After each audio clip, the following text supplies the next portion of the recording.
Yo, Sleepy Sheepy here. Today we're going to be looking at a really strong build using the Lightning Backhand Blade with an offhand Lightning Great Katana. And this does offer you a true combo between the offhand into the main hand weapon.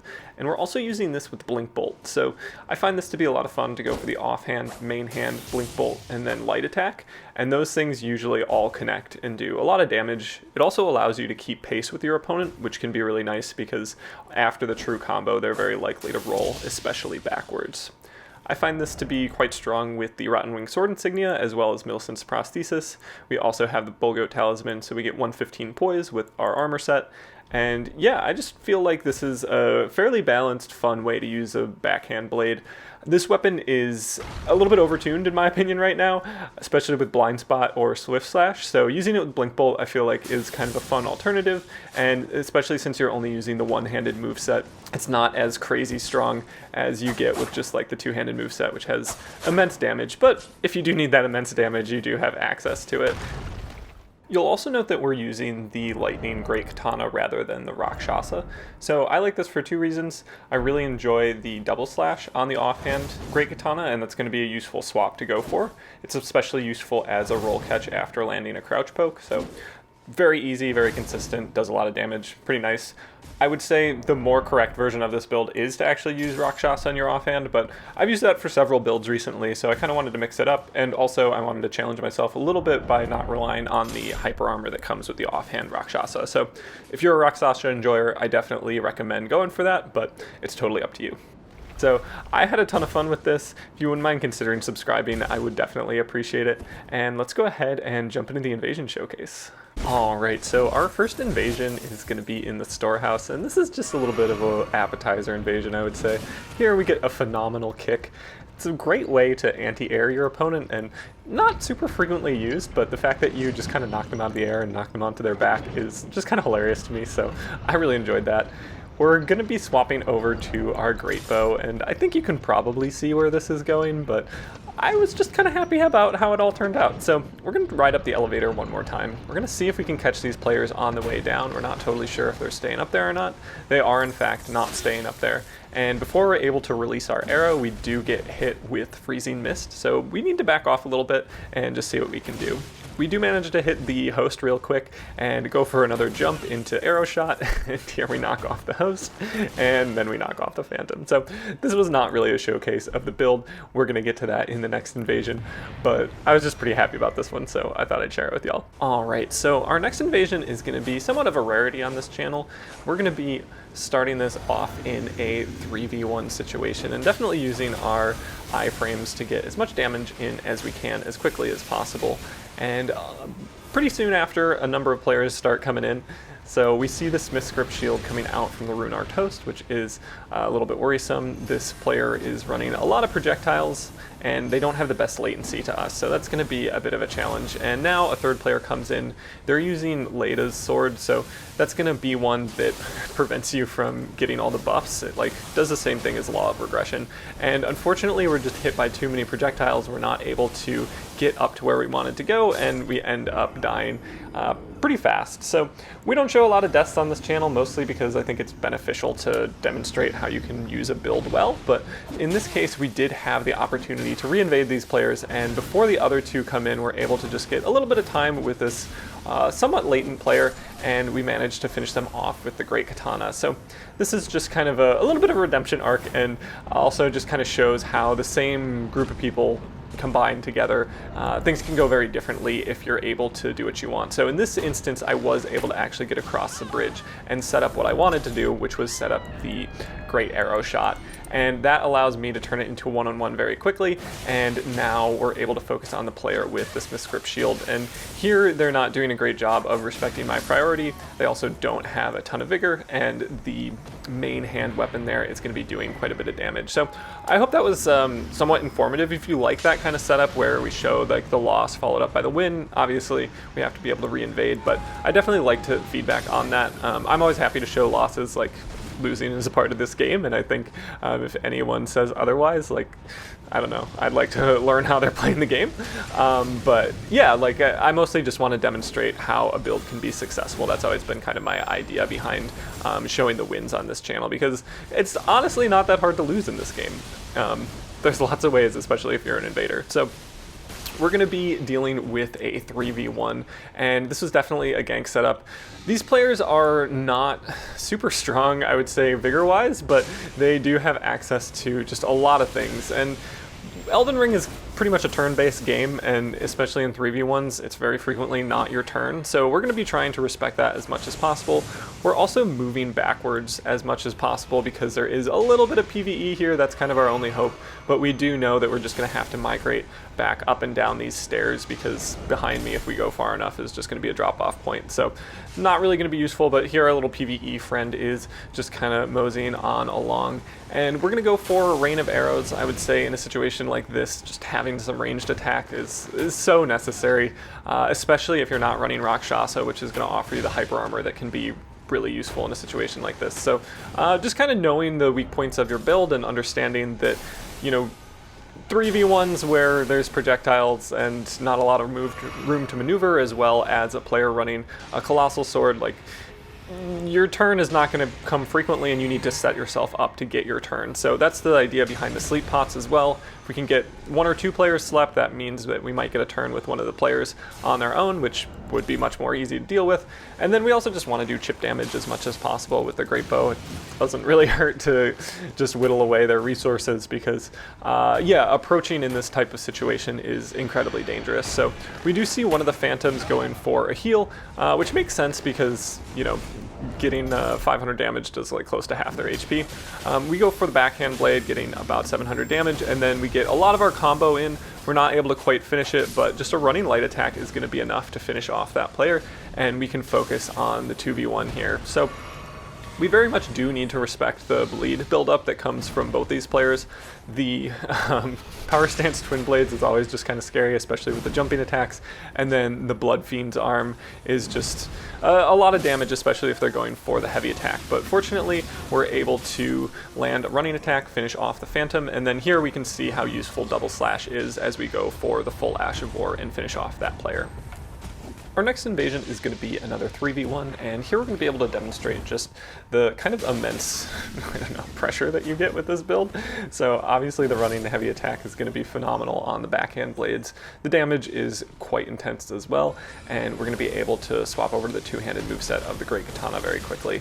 Now, Rivers of Blood is definitely still something frustrating to deal with, just because the stun it does is quite substantial, and we also need to look out for Waves of Gold, but a running heavy is going to be quite nice on the backhand blade, and then we get a little help from the PvE, and man, I just love these Omen Killers, I think they're called, but they really just make me happy with their whole moveset. They just come in so hard with their just kind of, I don't know, jumping attacks, and yeah, we're able to use Double Slash, and we try to swap over to Thunderbolt on our Misericord to finish off the host, but the PvE does a much better job than we do, and we're able to move on to our next invasion. So here we have a 3v1, and unfortunately we walk down the wrong hallway and just get blasted by a jet of 5 gum experience, so that's a little tough to deal with. You know, drains your resources pretty fast, and also means that you're now frostbitten, but we do manage to avoid the full blender from these players, and we're going to need to back off a bit. That was definitely the wrong move to go for a frostpot in that moment. We did not have enough space to make that happen, so we're going to back off here and try to head down the 5 gum hallway. We go for a roll to trigger the platform, and now we at least have a little bit more space. We're also able to knock all 3 players down with that frost, and we're alone with the host. Now, given the amount of pressure and the limited amount of space we have, we decide to just go for the host and finish them off. So I was pretty happy about how this one worked out. I would have liked to have gone for all 3 players, but unfortunately, sometimes this situation just doesn't call for that type of invasion. Next up, we'll have another 3v1, this time in the sewers, and we'll be going for a cheeky backstab after we use our great bow here. So everybody's just kind of hanging out, and we would like to migrate those players into the PvE, which is pretty ideal. And we also see that one player here has a colossal weapon, which is quite easy to backstab. So we go ahead, swap to our Misericord, and just do a little run around, and get them to very low health. And I think, you know, knowing how this went now, I wish I had swapped back over to the backhand blade and just chased them down rather than spamming my Thunderbolt Ash of War, just hoping one would connect. So this means that we get knocked down and we have to use the red finger to just kind of spawn back into an area where we're able to access these players. However, they're all still alive and they're all still sending bolts of Grand Sacks at me, so unfortunate, but we're able to get our heal off and begin the pressure on this same host from before, or Phantom rather. And just with the two-handed moveset on the backhand blade, we're able to finish off that player, and we wait for waves of gold to pass, throw a sleep pot out just because we'd like to get a player slept if possible, and here we're able to do just that. Now, the Omen is obscuring most of my vision here, so I need to kind of eat a lot of the incoming spells from the host, but we do manage to get just a couple pokes with the Great Katana and finish them off as well. And I think it's just worth noting that, like, swapping between the two-handed moveset of both of these weapons is really nice. You're also able to use Handy Tech, which, if you haven't heard of that before, it's basically just a form of animation canceling that allows you to access whatever attack you want to use a little bit more quickly. So essentially, you'd go for a running light attack, then switch over to the two-handed moveset of whatever weapon you're not currently using, and then you can, you know, attack again slightly more quickly if you have just swapped your weapon. So yeah, it's a good thing to keep in mind. Next up, we are going to have a 3v1. We have just a 2v1 at the moment. We have a lot of blood loss buildup coming from both the host and the blue here, so we need to back off. We want to get that Bolus off if possible, and we also do need to worry about Blind Spot. So I think Blind Spot and Swift Slash are definitely scary, especially when you see the backhand blade, and if people are running the right setup, they can do just so much damage.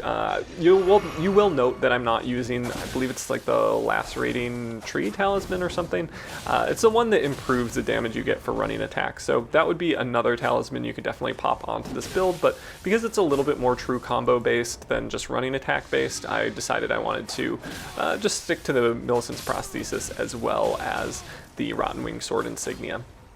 We do manage to collect the blue here, and for a moment it's going to be a one-on-one with the host, but we do have another blue that has entered the vicinity, and we'd like to take them out. So we go ahead and throw a freezing pot at them, which is definitely nice. They are using the Greatsword of Damnation, which has the Golden Crux Ash of War, and we're going to be particularly worried about that. The way that Ash of War works is the essentially, if you get hit by a phantom hit of the Ash of War, it connects and you get grabbed.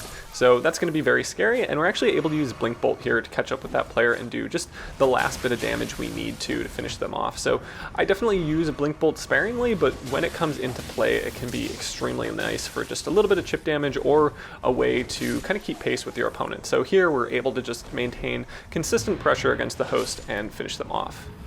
Next up, we have another 3v1, and this one is definitely a little chaotic. We have 3 players in the caves, and we're going to throw some sleep pots just to try to get ourselves a second alone with one of these players. And here we can see the double slash on the Great Katana being a great way to just deliver a decent amount of damage for the Phantom there. And now we're going to be focusing on the other Phantom. We will need to look out for the Great Katana swings, or actually it's a normal Katana, sorry, from the host. And we're hopeful that the Poison Clumps will actually make a difference here, but unfortunately this Phantom is very quick to finish off that PvE, which we're not happy to see. Now, we need to respect the priority that comes with the Greatsword, and that's kind of the main reason we're not just going for double slash after landing a successful crouch poke. If we trade into it with double slash, we will definitely lose priority because that's going to do a tier 3 stun and they're going to hyper armor through it. So that's worth considering in moments when you're trying to decide if you want to go for double slash after a crouch poke. If they're using a colossal weapon, it's likely not going to be the play. We do see the Hoarfrost Stomp coming out from the Phantom here, and that's going to be much better than Storm Stomp. However, Stormcaller is still in the mix, so just needing to look out for that is going to be quite a good idea, and just not really approaching the host much is probably the way to go here. And now we do see a blue get summoned into the world. Fortunately, they are going to be AFK. The host is just kind of playing back, and the Phantom is doing most of the work. We're trying to get a nice backstab here on the blue before they can recognize that they're actually in an invasion, and we're able to just kind of one-shot them after a cheeky little swing with the offhand Misericord. So the host does continue to go for Stormcaller, and we continue to just try to avoid that like the plague. And the Phantom does a good job of using their priority here. We were hoping to get a nice roll-in backstab, and instead we take kind of a bad trade, but at this point we realize the amount of damage the Phantom is doing is actually fine to trade with. They're just not doing enough damage to make trades not worth it. So that's not usually the case when it comes to the Colossal Swords, but fortunately we're able to finish off the Phantom there and then begin the chase down on the host. So they were hiding for a second. They go for Stormblade, which again is tough to get priority into, but fortunately they stop and just start rolling, so that can be kind of nice. If people just keep going for Stormblade, it doesn't really stay your turn for very often. And here they go for Stormcaller again once we're in the corner, which was probably the right call, but we can actually go for a Blink Bolt trade and finish them off. So I love Blink Bolt in moments like that where you just get this, you know, little bit of damage, but it's enough to do what you need to do, even if it ends up being a trade. So next up we have a player that is a little bit latent. We're having a hard time catching them with the running heavy, so we switch over to the running attack on the Great Katana. And that's what I like about these two weapons together, is they both have really nice running attacks, and if one isn't working, you can switch to the other and see if it's a little bit better. I would say the amount of time on the hitbox for the Great Katana, it just feels a little bit like it lingers more than on the paired sword, so, or the backhand blades that is. So just having that, you know, lingering hitbox can be useful against latent players. We are going to see the Reduvia coming out from the host, and we need to pressure them a little bit with the backhand blades. Again, we're not really getting too much to connect, which is a little bit frustrating, and we do have a parry shield, so we're going to take advantage of that. And as they roll, we expect the rolling attack and just kind of throw out a parry and manage to get a successful riposte. So not always the correct play, I think, to pull out your parry shield, but sometimes, especially with latency, you can get a nice prediction parry and finish off that player. Our last invasion is going to be a very special one. We knew that these players enjoyed sleep, so we go ahead and swap our talismans to just boost our resistance to sleep as much as possible. Now, you will note that one of these players is nearly completely invisible. They have some semblance of underwear on, as well as some makeup on their face, but otherwise completely invisible. We will see their spread crossbow shooting sleep bolts at us, which is unfortunate, but this just kind of demonstrates that Elden Ring is a perfectly built game with no bugs whatsoever, and it's nice to see players like this just bringing the community together, especially with their overleveled phantoms hanging out in the background just casting spells. Now, fortunately, because this player has no armor on, we're able to deliver substantial damage with our running attack, and we're able to just kind of move on with our day. That concludes the invasion portion of the showcase, and we can move on to the duels here. Our first opponent is going to be someone I've played a number of times. They have great fundamentals and just are a lot of fun to play against. They're going to be using a Colossal Sword, so we're going to be primarily using our Great Katana because just going for true combos into a Colossal Sword is not going to be the way to go. You're not going to be able to maintain priority, and the hyper armor is going to be problematic. So we're trying to mix up our attacks. We're going for crouching attacks, we're going to go for running attacks, occasionally throw out our Ash of War, but we're not going to be too committal because anything we do can be quickly shut down by the hyper armor on the Colossal Sword. So we're going to try to also incorporate some heavy attacks as a roll catch. If we can try to condition our opponent into rolling in anticipation for crouching attacks, then going for a heavy attack is going to be very nice. And here we do land our first heavy attack. Here we take a trade with our heavy attack, but it's actually not too bad.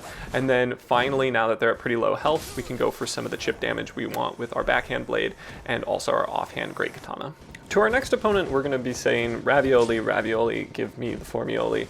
And that's mostly because we're going to be going for just a bunch of ravioli steps. And here we can see how nice it is as a roll catch, as the Great Katana just comes out with a very well-timed poke after a ravioli step.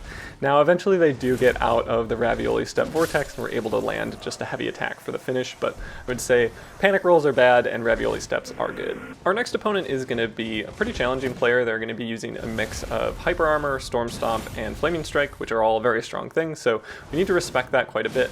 Fortunately, we go for a strafe backstab on their running attack, which is fairly easy to grab if they have something like a halberd. They do switch over to a lance with flaming strike on it though, so again, we need to respect this priority, and we're going to be two-handing our Great Katana for that reason. Fortunately, we're able to shut things down with a heavy attack followed up by a light attack before they're able to get out flaming strike. Next, our opponent will be running backhand blades with the Blood Flame Blade buff, so we're definitely going to be worried about bleed. It's very clearly in the mix, and it's going to be important to just not take too much damage and also just kind of focus on our blood loss buildup. So they're also using Blind Spot, but eventually we're able to take priority with the offhand katana and set up a true combo. We do throw out a blink bolt in there just because it's a nice way to kind of keep pressure on your opponent, and I do find the great katana to be a nice way to shut down blind spot if you time it correctly. Eventually they do go for a running attack, but we just finish them off with a light attack. Our next opponent is going to be wearing the commendable banana hat, so we very much respect that. It's good fashion, it's good effort, and it's just, you look good. So we're going to need to respect the backhand blade as well. It's likely a dexterity build, and they're just using the hat for the extra 2 intelligence that they get, and that's required for the offhand Smith script dagger. And we do need to just kind of avoid that, also look out for the parries, but fortunately we expect the parry, so we go for Blink Bolt and shut things down with that little bit of damage. Our next opponent is going to be running a light greatsword with lightning grease on it, so we need to look out for the 2-part jumping attack. We could have gone for the true combo there, but we ended up delaying it and going for the roll catch instead. And here we can see what happens when this player gets a little bit vortexed by the full setup we have going. Our next opponent is going to be running a bleed-infused Knight's Greatsword, and we really need to respect both the priority and the hyper armor that comes with this weapon, especially if we're not going to be two-handing our Great Katana. If we go for too many light attacks with our main hand backhand blade, that's going to result in our opponent really just being able to regain priority very quickly, especially if we're not getting poise break. So you'll see in just a moment here we go for light attack and don't get a poise break due to the hyper armor on the greatsword, and we do take some damage because of it. Fortunately though, we are quite in the lead, and that makes that type of play a little bit less risky and just allowing us to trade with kind of impunity at this point. We do need to continuously heal our blood loss buildup, just because if our opponent gets a true combo and gets the bleed, then we're taking tons of damage, but we do switch over to the Great Katana and get the finish with a poke. And that's going to conclude the showcase for today. If you wouldn't mind considering subscribing, as always, I would appreciate it, and I hope you have a good day.